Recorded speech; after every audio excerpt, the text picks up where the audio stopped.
एक समय की बात है जब श्रावस्ती नगर के एक छोटे से गांव में अमरसेन नामक व्यक्ति रहता था। अमरसेन बड़ा होशियार था। उसके 4 पुत्र थे जिनके विवाह हो चुके थे और सब अपना जीवन जैसे तैसे निर्वाह कर रहे थे, परंतु समय के साथ साथ अब अमरसेन वृद्ध हो चला था। पत्नी के स्वर्गवास के बाद उसने सोचा कि अब तक के संग्रहित धन और बची हुई संपत्ति का उत्तराधिकारी किसे बनाया जाए। ये निर्णय लेने के लिए उसने चारों बेटों को उनकी पत्नियों के साथ बुलाया और एक एक करके गेहूं के 5 दाने दिए और कहा कि मैं तीर्थ पर जा रहा हूं और 4 साल बाद लौटूंगा और जो भी इन दानों की सही हिफाजत करके मुझे लौटाएगा, तिजोरी की चाबियां और मेरी सारी संपत्ति उसे ही मिलेगी। इतना कहकर अमरसेन वहां से चला गया। पहले बहू बेटे ने सोचा, बुढ़ा सठिया गया है, 4 साल तक कौन याद रखता है, हम तो बड़े हैं तो धन पर पहला हक हमारा ही है। ऐसा सोचकर उन्होंने गेहूं के दाने फेंक दिए।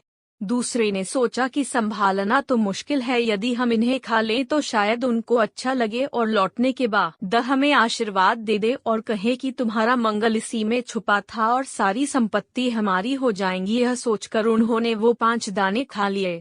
तीसरे ने सोचा, हम रोज पूजा पाठ तो करते ही हैं और अपने मंदिर में जैसे ठाकुर जी को संभालते हैं वैसे ही ये गेहूं भी संभाल लेंगे और उनके आने के बाद लौटा देंगे।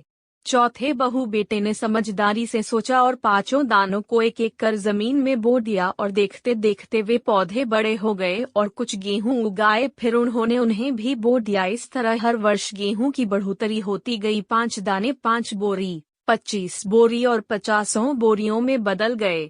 4 साल बाद जब अमरसेन वापस आया तो सबकी कहानी सुनी और जब वो चौथे बहू बेटों के पास गया तो बेटा बोला, पिताजी, आपने जो 5 दाने दिए थे अब वे गेहूं की 50 बोरियों में बदल चुके हैं। हमने उन्हें संभल कर गोदाम में रख दिया है, उन पर आप ही का हक है।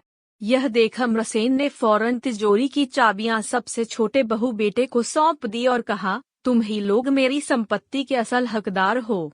इस कहानी से हमें शिक्षा मिलती है कि मिली हुई जिम्मेदारी को अच्छी तरह से निभाना चाहिए और मौजूद संसाधनों, चाहे वो कितने कम ही क्यों न हों, का सही उपयोग करना चाहिए।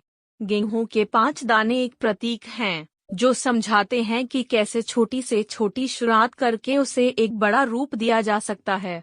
आपको ये कहानी कैसी लगी नीचे कमेंट करके हमें जरूर बताइएगा। अगर आपको ये कहानी पसंद आई हो तो अपने दोस्तों के साथ जरूर शेयर करें और ऐसी ही प्यारी कहानियाँ सुनने के लिए हमारे YouTube चैनल से जुड़े।